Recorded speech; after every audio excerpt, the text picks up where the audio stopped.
Hello everyone, hope you guys are doing awesome. I'm here today with this very small story, but sure enough, it has a big lesson.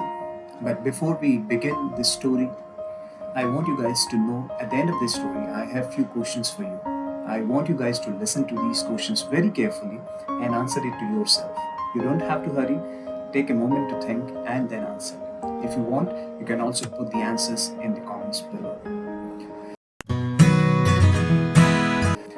In 1888, there was a famous scientist who made so many discoveries and made a fortune from his invention. One day, he was reading his local newspaper, and to his surprise, he found his name in the obituary column. The newspaper had reported the death of him by mistake. His first response was shock, and he asked himself, "Am I here or there?"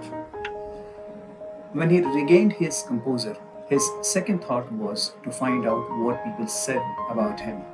The obituary reads, "Dynamite King dies." He also read he was a merchant of death.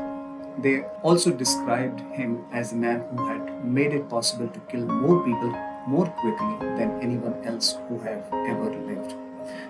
This man was the inventor of dynamite, and when he read the word merchant of death, this news hit him hard. He asked himself a question: is this how I am going to be remembered?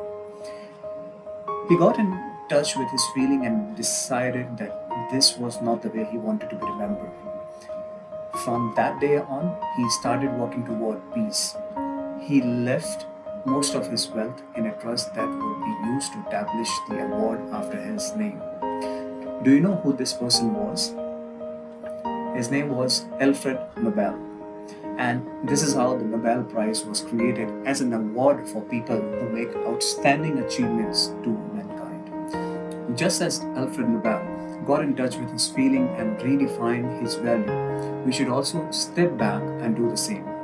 There is a famous saying: life is a book of three pages. The first page is birth, the last page is death, and the center page is empty. It is up to you how beautiful you make that page to read. Now, I have few questions that I want you guys to answer it to yourself. How would you like to be remembered? What is your legacy? Will you be spoken well of? Will you be remembered with respect and love? Will you be missed? If you're not happy with the answers, then you know what you're supposed to do. If you like this story, then do share it with your friends. Until then, peace.